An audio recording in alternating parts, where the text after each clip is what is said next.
Bonjour à toutes et à tous et mes souhaits de bienvenue à mon écoute. Nous sommes le samedi 13 septembre 2025 et je voulais revenir sur cette très atterrante criminalisation calomnieuse de l'antifascisme qui dure déjà depuis pas mal d'années, qui est de plus en plus d'actualité malheureusement. Ces tendances de taper sur l'antifascisme, de dépeindre l'antifascisme comme quelque chose de très inquiétant, de criminel, etc. Avec la montée du néonazisme, ce qui est appelé euphémiquement l'extrême droite. Après, il ne faut pas être dans une conception unilatéraliste du fascisme, je le rappelle bien, de bon sens. Il faut voir le fascisme là où il est de tous bords. Il y a beaucoup de mouvements, en général, même dans quasiment tous, une dérive fasciste. Et le fascisme, je le rappelle, c'est une anomalie d'avoir à le faire, mais il faut le rappeler, compte tenu de la méprise de beaucoup, n'est pas l'apanage de l'extrême droite ou de l'extrême gauche ou de certains mouvements, mais on trouve malheureusement beaucoup de dérives fascistes dans à peu près tous les mouvements, tous les groupes constitués. Et il ne faut pas en venir d'ailleurs à détester certains mouvements à cause de leurs dérives fascistes, de gens qui usurpent en fin de compte le mouvement de base qui est des fois pas mauvais. Donc là, on le revoit encore avec cette actualité, en tout cas celle qui est mise au devant là dans les JT du jour, avec cette affaire donc du meurtre de Charlie Kirk, je crois que c'est comme ça qu'on dit. Donc on nous sort un prétendu, présumé coupable qui est Tyler Robinson, qu'on nous fait son portrait, on nous dresse un petit peu son CV, en tout cas celui qui est divulgué à l'opinion publique, et on nous dit donc que c'est un antifasciste, blablabla, etc. Ok, peut-être. Mais moi, ce qui me dérange là-dedans, c'est l'instrumentalisation de l'affaire, de cet individu, de son profil, pour, encore une fois, cataloguer l'antifascisme comme étant quelque chose qui relève d'une criminalité inquiétante. Alors, ce n'est pas parce qu'il y a certains antifascistes qui tombent dans des dérives extrémistes, qui passent à l'acte et qui commettent des choses répréhensibles, et notamment donc homicides, etc., que l'antifascisme serait criminel, mauvais en lui-même. Il faut encore une fois prendre recul et bien distinguer rigoureusement, avec bon sens, donc l'antifascisme sain, qui est de bon sens moral, de l'antifascisme de certains antifascistes extrémistes tombés dans des dérives et radicalisés, qui eux vont, comment dire, salir l'antifascisme en s'en proclamant illégitimement, en prétendant bien le représenter, et qui vont donc réagir avec des actes criminels répréhensibles et tomber dans des démences qui aboutissent à des actes de haute criminalité, parfois même avec une volonté génocidaire, etc. Donc là, ça va très loin. Donc encore une fois, il ne faut pas détester quelque chose qui de base est bon à cause de ceux qui en font de la merde ou qui le mènent à des dérives ou le pervertissent. Donc là, on peut l'appliquer encore une fois à l'antifascisme. Il est tendance, et de plus en plus normatif malheureusement, de détester l'antifascisme, de tirer à boulet rouge dessus. C'est logique puisqu'il y a, je dis ça pas dans le sens que ce serait acceptable bien sûr, mais il y a une logique, c'est que plus forcément le néonazisme et son fascisme montent, plus il fait d'adeptes, plus il se banalise et se normativise dans la société, se massifie, et plus forcément il y a de pair avec une détestation de l'antifascisme, et plus précisément de l'antifascisme qui s'attaque à ce néonazisme montant. On voit de plus en plus, donc, notamment pas que dans des médias populaires ou dits mainstream, on voit aussi dans des web médias de prétendues dissidences, de plus en plus donc de criminalisation de l'antifascisme. Et bien sûr, il nous montre toujours des mauvais exemples, des cas de radicalisés, de gens qui en fait discréditent l'antifascisme en s'en revendiquant, en s'en proclamant, alors qu'ils sont dans des dérives d'extrémistes, de radicalisés, qui ne font pas honneur donc à l'antifascisme, qui n'ont rien à voir avec le vrai antifascisme. Il est totalement normal d'être antifasciste, c'est de bon sens moral, mais là, il y a des gens qui atteignent un tel niveau de folie, notamment lobotomisés par de la propagande néo-complotiste, néo-conspirationniste, qui leur vantent le fascisme qui leur moralisent le fascisme, leur font croire qu'il y aurait eu un complot contre le fascisme pour le faire mal voir auprès des gens et que le fascisme aurait été quelque chose de bon, blablabla, etc. Des gens qui se retrouvent finalement à voir le fascisme comme étant quelque chose de moral qui serait souhaitable au pouvoir. J'avais montré le cas de Lou Divergent, qui est un de ces faux dissidents qui assène ce sophisme, qui participe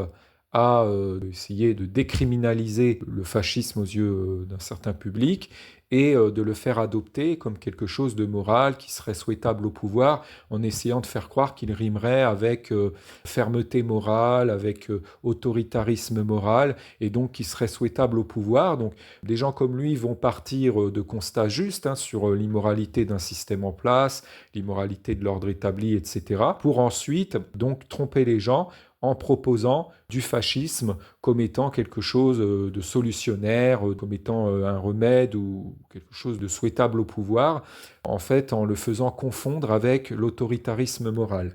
Alors c'est clair, il faut un autoritarisme moral, il faut revenir à un ordre moral avec plus de fermeté. On voit où mène le manque de fermeté morale, le fait qu'il y ait de moins en moins d'interdits moraux, de moins en moins d'interventionnisme aussi policier pour faire respecter les lois et notamment les lois morales. Après, bien sûr qu'il y a certaines lois qu'il faut revoir, il ne faut pas être non plus dans un légalisme aveugle, comme il ne faut pas être dans un illégalisme aveugle et amoral. C'est comme avec le non-conformisme, j'en avais parlé. Il faut toujours que ce soit éclairé moralement et être capable de voir ce qui est immoral et à changer et la part de ce qui est moral et acceptable, bien discerner les deux et ne pas être dans l'inconditionnalité, dans l'inconditionnalisme. Donc là, effectivement, ce n'est pas parce qu'il y a certaines lois qui sont incorrectes, qui seraient à revoir, qu'il y aurait des légiférations d'urgence par progressisme moral à prôner et à faire, que toutes les lois seraient à jeter et qu'il faudrait tomber dans l'illégalisme. Donc il y a un renforcement à faire, il y a aussi une décriminalisation à faire de l'interventionnisme policier et plus de sévérité à prôner au niveau, donc sévérité plutôt de rigueur morale en termes d'application de la loi au niveau donc du système judiciaire. On voit souvent que la justice ne suit pas malheureusement ou pas assez et effectivement ça peut être aussi, et c'est d'ailleurs un facteur de démotivation au niveau policier, si ça ne suit pas derrière forcément. Et donc il faut bien sûr de plus en plus de répression morale, et là ce n'est pas de l'abus, contrairement à ce que beaucoup de faux dissidents prétendent, ce n'est pas liberticide ou quelque chose qui serait à mal voir, c'est tout simplement qu'il faut bien évidemment réprimer l'immoralité, les agresseurs et s'assurer qu'il y ait des condamnations justes, justement proportionnées, proportionnelles donc aux délits commis et sortir de ce processus d'affranchissement de la morale et de voyoucratisation de la société. Il y a un processus d'immoralisation de la société qui se traduit par une voyoucratisation, une volonté d'abolir la morale, la police morale, d'abolir donc aussi l'interventionnisme policier et donc d'aboutir à une société où même au contraire il y aurait une répression contre ce qui est moral, une répression de ce qui est moral, une condamnation de ce qui est moral et une liberté totale d'immoralité, donc une inversion totale de la police en fait, une police à l'envers.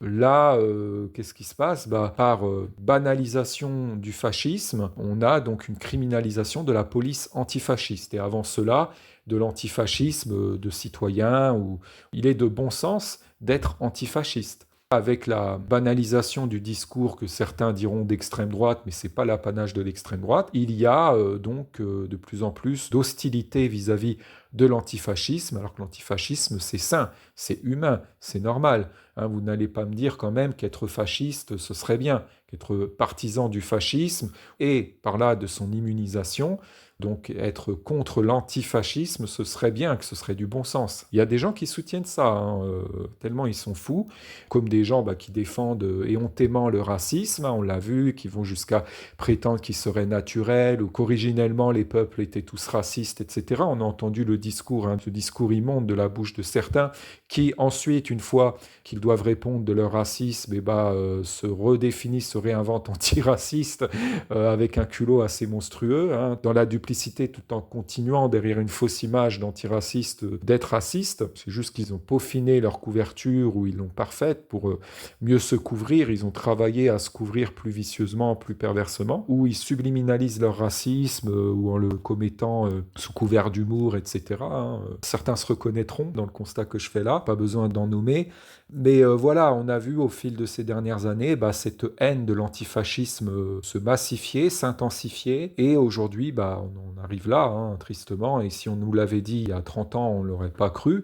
Voilà, on en arrive à un tel point critique qu'aujourd'hui, rien que le fait d'émettre des idées antifascistes, de condamner le fascisme, de prendre position contre le fascisme, conduit à se faire mal voir, à se faire cataloguer de sales collabos, de soumis, hein, on va nous traiter de putes à je ne sais quoi, de béni oui soumis à l'establishment, etc. Et qui sont ces gens alors qui nous cataloguent ainsi, qui nous font un procès pour délit alors d'antifascisme, un délit entre guillemets dans leur délire à eux?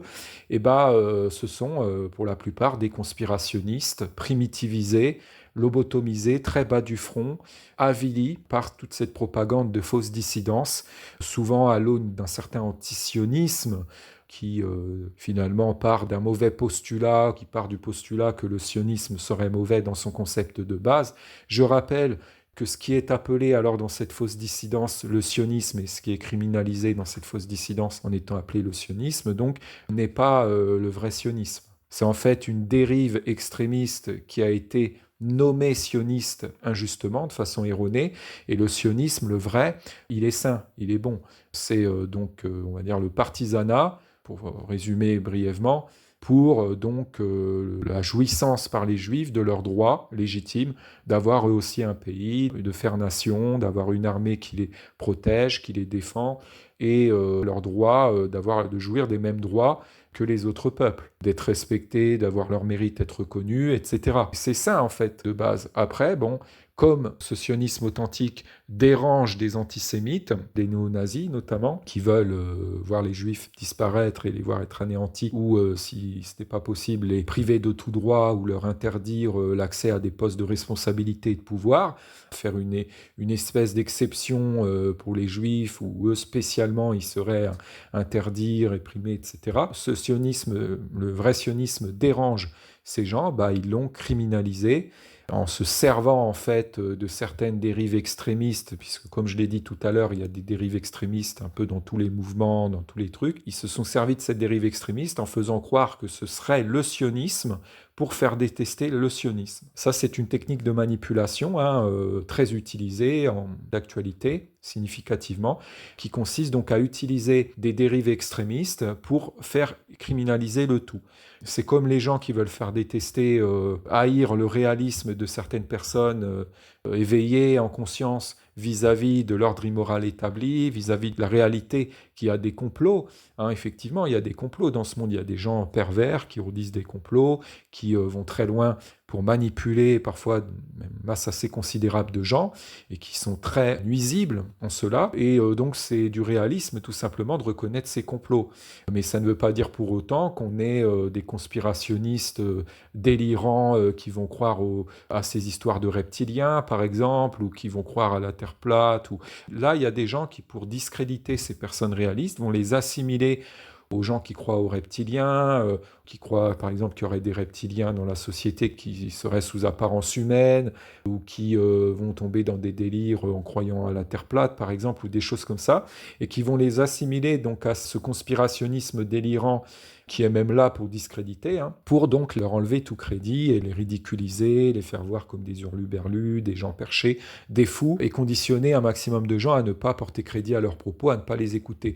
Et là, il y a eu la même chose aussi avec, donc à l'encontre du vrai sionisme, donc pour discréditer le sionisme, le criminaliser, le faire mal voir, en l'assimilant à donc une dérive extrémiste qui en fait est tellement une dérive que ça n'a plus rien à voir du tout avec du sionisme. Voilà. Mais il y a donc une conception erronée du sionisme qui a été dictée via un néoconspirationnisme, je dis néoconspirationnisme pour le distinguer d'un réalisme consistant à voir les complots là où ils sont vraiment, et qui serait injuste de qualifier de conspirationnisme délirant.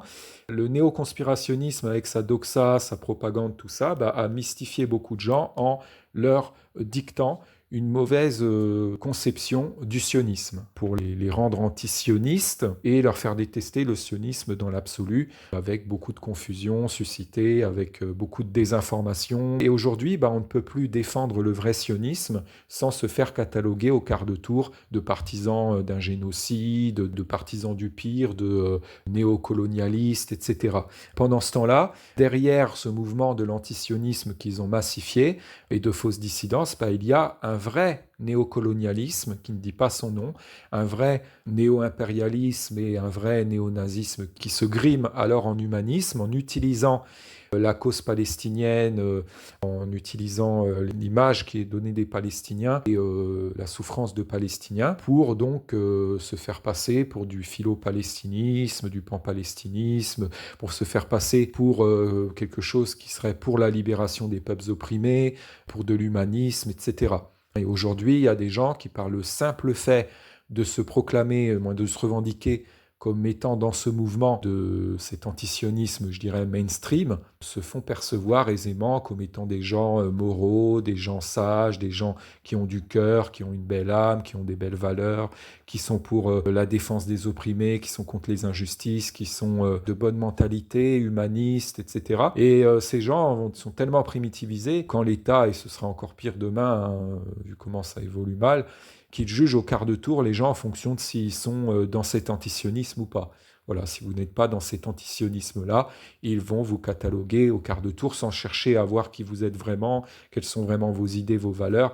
Vous cataloguer de pro-criminels, de pro-génocide, de néocolonialistes, d'être inhumains ou de lâches ou de béni-oui-oui, etc. Ils vont être ignorantistes vis-à-vis de vos arguments, ne vont pas chercher à avoir vos arguments, ne vont même pas vous laisser la possibilité de les exposer, de défendre votre position, de vous faire comprendre et entendre. Ils ne vont même pas vouloir chercher, réfléchir. Ils sont conditionnés à même se vouloir dans l'irréflexion, se plaire dans l'irréflexion, parce que ne serait-ce que commencer à réfléchir, ils sont conditionnés à voir ça comme quelque chose déjà de mal.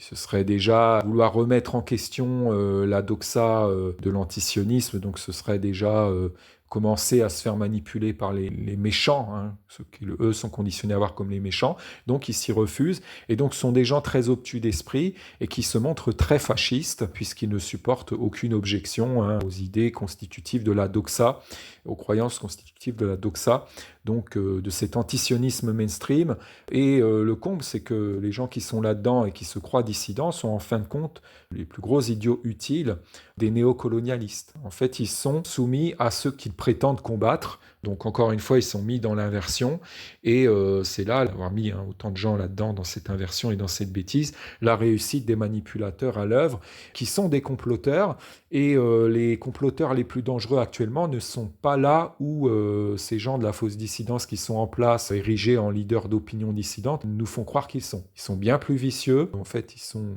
perçus comme étant les éveilleurs, les sauveurs, les gens qui informent, alors qu'en fait ils font tout le contraire.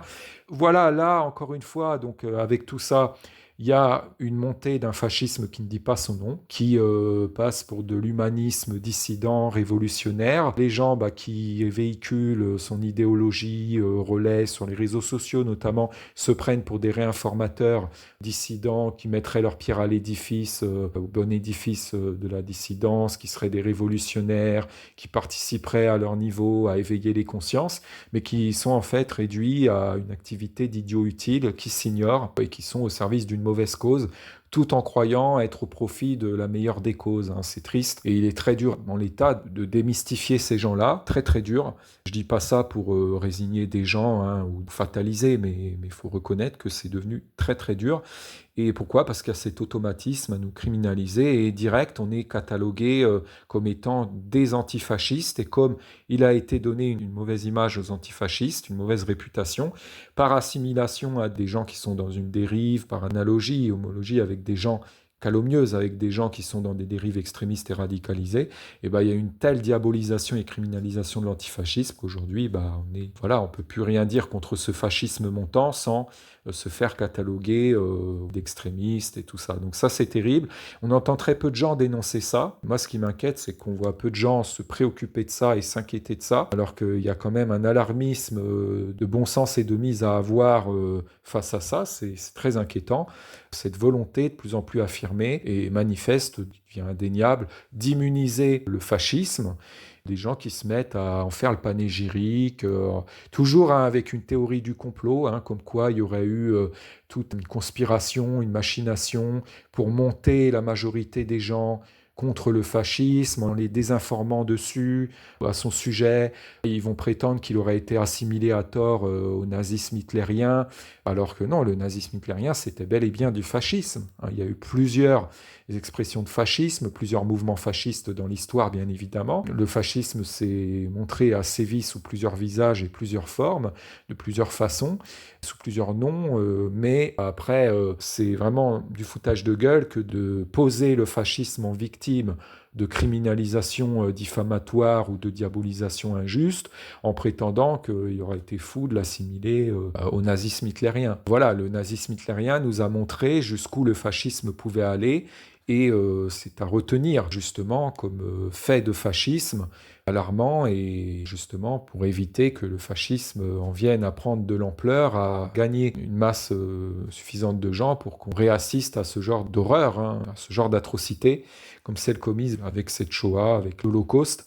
Et donc là, voilà, ça sent vraiment très mauvais, cette favorisation d'une acceptation sociale de plus en plus écœurante du fascisme et de sa haine, forcément, de l'antifascisme. Voilà, il y a des gens, en fait, ça devient la mer à boire pour leur faire comprendre que l'antifascisme, c'est du bon sens. Parce que c'est comme avec l'antiracisme. On a vu tout ce qui a été fait pour essayer de légitimer le racisme avec la propagande néo-racialiste, pour essayer de faire passer les antiracistes pour des idiots. Ce n'est pas parce qu'il y a un faux antiracisme de gens qui font montre eux-mêmes de racisme, qui se définissent comme antiracistes illégitimement et en trompant les gens, que l'antiracisme, dans l'absolu, est mal. J'en reviens toujours au même principe, qui est sacré, principe de bon sens moral, qu'il ne faut pas détester donc quelque chose à cause de ceux qui ne relèvent pas de cette chose et qui s'y revendiquent ou s'en proclament à tort en faisant une contrefaçon ou en faisant de la merde ou en le pervertissant ou en essayant de l'usurper dans une posture immorale. Donc là, il y a des gens qui sont proclamés de l'antiracisme et qui sont eux-mêmes des racistes, des suprémacistes racistes, des néocolonialistes, qui ont usurpé l'antiracisme et qui ont fait détester, en étant détestables dans leur prétention d'antiracisme, en salissant l'antiracisme par le fait de s'en proclamer et de se faire reconnaître comme antiracistes alors qu'ils ne sont pas antiracistes, des gens qui ont réussi à faire détester l'antiracisme. Et les gens qui ne vont pas prendre recul, réfléchir, raisonner, philosopher sur la question du racisme et de l'antiracisme, ou qui vont mal philosopher ou mal raisonner, comme ils y sont incités, vont en venir à détester bêtement donc l'antiracisme, en disant que l'antiracisme ce serait de la merde. Pour preuve, il y aurait ces antiracistes tels qu'ils sont reconnus, qui seraient ignobles, regardez ce qu'ils font, vont-ils dire. Mais ils ne comprennent pas que ce sont des faux antiracistes. Donc ils vont mettre dans le même sac les antiracistes authentiques que ces faux antiracistes, et inciter les gens à déduire, comme eux le font bêtement, que l'antiracisme ce serait de la merde, que ce serait mauvais, que ça aurait contribué à faire monter du racisme, etc. Non. Il y a des antiracistes authentiques qui font un travail formidable, et il ne faut pas les mettre dans le même sac. Il faut faire preuve de discernement. Il y a eu toute une manipulation pour monter beaucoup de gens contre l'antiracisme, notamment l'égalitarisme moral, à l'aune duquel est l'antiracisme authentique. Donc la posture des gens qui sont pour l'égalité face à la morale et à la justice, abstraction faite de l'appartenance ethnique, de l'origine, aussi du genre sexuel aussi, parce que c'est applicable aussi par rapport à la question du sexisme et de l'antisexisme. Et donc là, voilà, des gens qui se retrouvent montés en fait contre des concepts moraux, des postures morales qui sont de bon sens, et notamment parmi elles donc la posture antifasciste. L'antisexisme, l'anti-machisme, comme l'anti-gynocratisme, l'anti-racisme, l'antifascisme sont des postures de bon sens moral. Et là, il y a tout un travail satanique, disons-le, qui est commis pour criminaliser les gens qui sont dans ces postures en instrumentalisant des affaires dans lesquelles donc des gens qui sont dans des dérives de radicalisés et d'extrémistes ont sévi odieusement. Donc là, on retrouve ça dans l'actualité. Alors bien sûr que je condamne ce qu'a commis le meurtrier de ce CRIC, hein, comme tout meurtrier, voilà, il n'y a rien qui justifie des passages à l'acte criminel comme ça. Mais par contre, ce qu'il faut voir, c'est aussi l'instrumentalisation dégueulasse qui va être faite derrière par des gens qui vont presque même se réjouir que ces meurtres, ces atrocités aient été commises, pour s'empresser de les utiliser à des fins donc de jet de discrédit sur des postures, donc là sur l'antifascisme, pour criminaliser des postures morales qu'ils détestent parce que ce sont des immoralistes et que ces postures les dérangent, qu'ils ne veulent pas que suffisamment de gens soient dans ces postures. Donc là, ça les dérangerait qu'il y ait une massification de l'antifascisme. Je parle là de l'antifascisme authentique, hein. Pas de guignols qui vont faire du vandalisme, qui vont même être pour des procédés terroristes et agresser des gens, aller foutre le dawa aussi dans des manifs avec un côté radical, et en allant se castagner, etc., avec une décomplexion dans la violence. Je ne parle pas de ces faux antifascistes-là, je parle des vrais antifascistes. Il y a donc une peur qu'il y ait un vrai antifascisme qui s'affirme, qui se massifie et qui fasse opposition efficacement, solidement, courageusement, indéboulonnablement et irréductiblement à ce fascisme montant qui ne dit pas son nom, hein, qui se normativise, fascisme néo-nazi, qui donc avec les propagandes qui sont faites de faux réinformateurs au niveau de la fausse dissidence, malheureusement, gagne beaucoup de gens, hein, une folie expansive, malheureusement, qui usurpe la raison de gens voilà, qui se croient supérieurs moralement, qui croient avoir tout compris au rouage du système, à la manipulation de masse, alors qu'eux-mêmes font partie des manipulés, des nouveaux manipulés, si je puis dire. J'avais expliqué hein, comment fonctionnait la nouvelle manipulation hein, par la simulation de diabolisation de gens qui ne sont pas dissidents, pour les faire voir comme dissidents. Donc, ils impulsent des mouvements, ils les massifient en les faisant passer pour des mouvements de dissidents, en faisant passer leurs leaders pour des gens persécutés par le système, alors qu'en fait, ces gens sont porteurs d'idées qui sont en fait les idées immorales auxquelles les comploteurs à l'œuvre veulent faire adhérer un maximum de gens. Effectivement, fut un temps où il y avait de la vraie diabolisation de gens vraiment dérangeants pour les tenants du pouvoir en place, les conservateurs, ceux qui veulent le maintien de l'ordre immoral établi, mais au bout d'un moment, ils sont passés à une autre technique de manipulation, plus subtile, plus vicieuse, plus perverse, qui consiste donc à faire usurper la vraie dissidence par des leaders immoraux, des égareurs, des corrupteurs, des pervertisseurs, en faisant passer ces derniers pour des gens dérangeants pour le pouvoir en place, en simulant qu'ils seraient traqués, etc.